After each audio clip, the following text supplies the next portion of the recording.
نبی کریم صلی اللہ علیہ وسلم نے فرمایا کہ حوض کوثر پر سب سے پہلے جسے سیراب کیا جائے گا وہ صہیب ہے۔ صہیب سے محبت کرو جس طرح ماں اپنے بچے سے محبت کرتی ہے۔ السلام علیکم دوستو، آپ کا اپنا چینل نوری اسلامک ٹیوبر پھر سے آپ کی خدمت میں آپ سے روبرو ہے۔ جی ہاں دوستو، آج میں آپ کی خدمت میں حضرت صہیب رومی رضی اللہ تعالی عنہ کا، جو کہ صحابی رسول ہیں، ان کا واقعہ لے کر حاضر ہوئی ہوں۔ ان کے واقعے کو سن کر آپ کو معلوم ہوگا کہ کس طرح صہیب رضی اللہ تعالی عنہ نے اپنا شہر اور اپنا سب کچھ چھوڑ کر نبی کریم صلی اللہ علیہ وسلم کی خدمت میں آ کر اسلام قبول کیا تھا۔ حضرت صہیب رومی رضی اللہ تعالی عنہ اس وقت مکہ میں موجود تھے جب مکہ کے اندر اسلام کا بول بالا بلند ہوا، اور حضرت صہیب رضی اللہ تعالی عنہ بھی حضرت عمار رضی اللہ تعالی عنہ ہی کے ساتھ مسلمان ہوئے۔ اس وقت نبی اکرم صلی اللہ علیہ وسلم حضرت ارقم رضی اللہ تعالی عنہ صحابی کے مکان پر تشریف فرما تھے۔ یہ دونوں حضرات علیحدہ علیحدہ نبی کریم صلی اللہ علیہ وسلم کی خدمت میں حاضر ہوئے اور مکان کے دروازے پر دونوں مل گئے۔ اتفاق سے عمار ابن یاسر بھی اسی خیال سے آ رہے تھے، تو انہوں نے ان کو دیکھ کر پوچھا کہ تم کس ارادے سے آئے ہو؟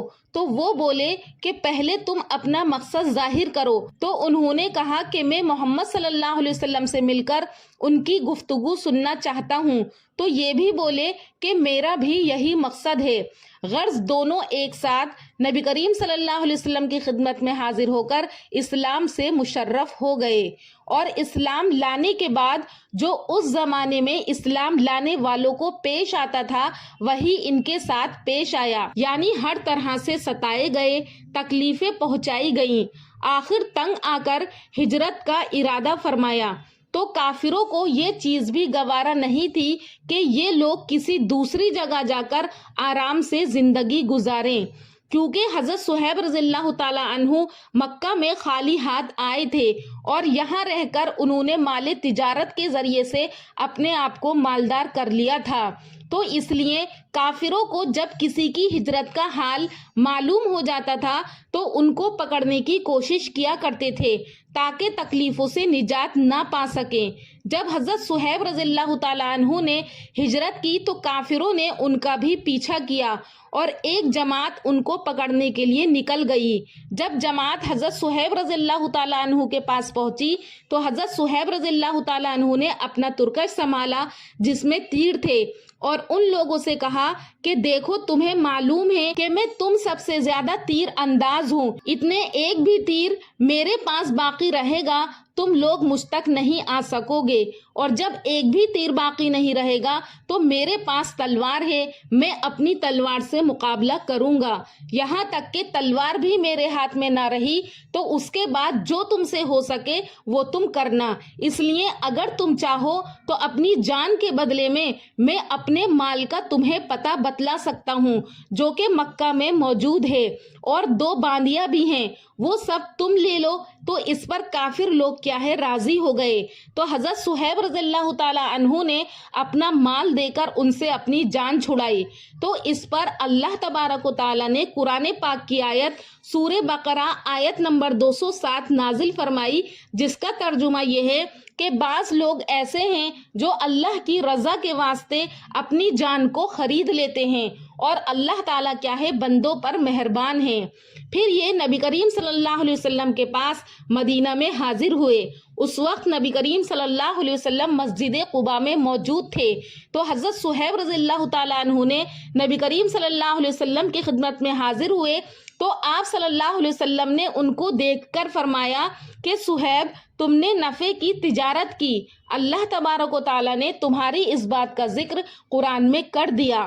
صہیب رضی اللہ تعالیٰ عنہ کہتے ہیں کہ جب میں آپ کی خدمت میں حاضر ہوا تو اس وقت نبی کریم صلی اللہ علیہ وسلم کھجور نوش فرما رہے تھے، اور میری آنکھ دکھ رہی تھی، اور مجھے سفر میں بھوک بھی لگی ہوئی تھی، تو میں بھی نبی کریم صلی اللہ علیہ وسلم کے ساتھ کھانے لگا۔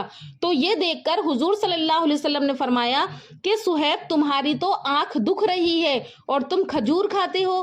تو میں نے عرض کیا کہ یا رسول اللہ، میں اپنی اس آنکھ کی طرف سے کھاتا ہوں جو کہ تندرست ہے۔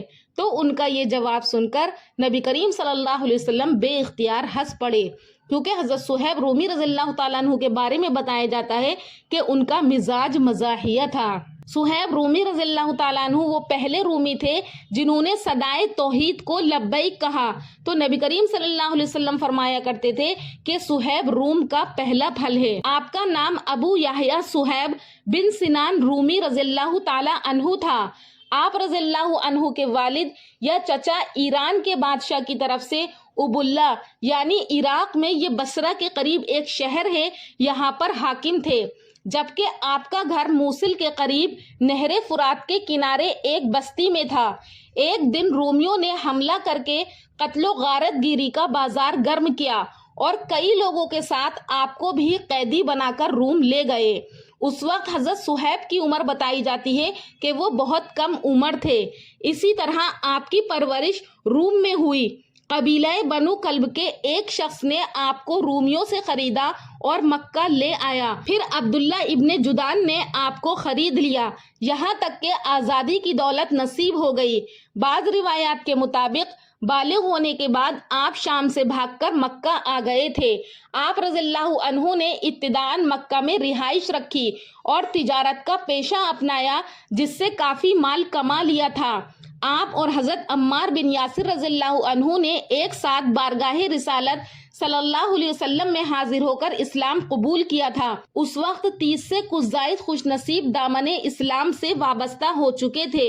آپ ان 7 افراد میں شامل ہیں جنہوں نے صحابہ سے پہلے اپنا اسلام ظاہر کیا۔ نبی کریم صلی اللہ علیہ وسلم نے فرمایا کہ حوض کوثر پر سب سے پہلے جسے سیراب کیا جائے گا وہ صہیب ہیں۔ تم صہیب سے محبت کرو جس طرح ماں اپنے بچے سے محبت کرتی ہے۔ بارگاہ رسالت سے آپ کو 2 گھر اور 1 حجرہ عطا ہوا تھا۔ آپ رضی اللہ عنہ کی رنگت گہری سرخ تھی، قد مبارک درمیانی سے کچھ کم تھا، سر کے بال گھنے تھے۔ آپ رضی اللہ عنہ سخی اور نرم دل تھے، راہ خدا میں اپنا مال خرچ کرتے، جہاد کرتے، لوگوں کو بکثرت کھانا کھلاتے، نفس کی مخالفت کرتے تھے، علم و فضل والے اور اللہ پاک اور رسول اللہ صلی اللہ علیہ وسلم کے احکامات کو بجا لانے میں جلدی کرنے والے تھے۔ آپ رضی اللہ عنہ تقوی، پرہیزگاری اور حسن اخلاق کے زیور سے آراستہ ہونے کے ساتھ ساتھ خوش مزاج بھی تھے۔ آپ رضی اللہ عنہ تمام غزوات میں رحمت عالم صلی اللہ علیہ وسلم کی صحبت بابرکت سے فیض پاتے رہے۔ آپ فرماتے ہیں کہ تاجدار رسالت صلی اللہ علیہ وسلم جہاں بھی تشریف لے جاتے میں وہاں ضرور حاضر ہوتا، جب بھی کوئی بیعت لیتے میں اس میں ضرور شریک ہوتا۔ سید عالم صلی اللہ علیہ وسلم نے جو بھی لشکر جنگ کے لیے روانہ فرمایا میں اس میں شریک رہا، اور جس جنگ میں مصطفیٰ کریم صلی اللہ علیہ وسلم بنفس نفیس شریک ہوتے میں ساتھ ساتھ رہتا تھا۔ اگر جان عالم صلی اللہ علیہ وسلم کے سامنے کی طرف سے حملے کا اندیشہ ہوتا تو میں سامنے آ جاتا تھا، اگر پیچھے سے خطرہ ہوتا تھا تو میں پیچھے کی طرف آ جاتا تھا۔ میں نے کبھی نبی کریم صلی اللہ علیہ وسلم کو اپنے اور دشمنوں کے درمیان تنہا نہیں چھوڑا۔ آپ فتح شام کے موقع پر امیر المومنین حضرت سیدنا عمر فاروق رضی اللہ تعالیٰ عنہ کے ساتھ شام تشریف لائے تھے، مسجد نبوی میں امامت کی۔ جب حضرت سیدنا عمر فاروق رضی اللہ تعالیٰ عنہ پر قاتلانہ حملہ ہوا اور وہ اس میں شدید زخمی ہوئے تو انہوں نے حضرت صہیب رومی کو نماز پڑھانے کا حکم دیا۔ آپ رضی اللہ عنہ 3 دن تک حضرت عمر فاروق رضی اللہ تعالیٰ عنہ کی جگہ نماز پڑھاتے رہے، یہاں تک کہ مسلمانوں نے حضرت سیدنا عثمان غنی رضی اللہ تعالیٰ عنہ کو خلافت کی اہم ذمہ داری سونپ دی۔ حضرت عمر فاروق رضی اللہ تعالیٰ عنہ کو قبر مبارک میں اتارنے کی سعادت پانے والے 4 صحابہ کرام میں حضرت صہیب رضی اللہ تعالیٰ عنہ کو بھی شرف حاصل تھا۔ حضرت صہیب رضی اللہ تعالیٰ عنہ کے بارے میں بیان کیا جاتا ہے کہ وہ بڑے ہی خرچ کرنے والے تھے، یہاں تک کہ حضرت عمر رضی اللہ تعالیٰ عنہ نے ان سے فرمایا کہ تم فضول خرچی کرتے ہو، تو انہوں نے عرض کیا کہ میں ناحق کہیں خرچ نہیں کرتا۔ آپ کی زبان میں لکنت یعنی حقلاہٹ تھی۔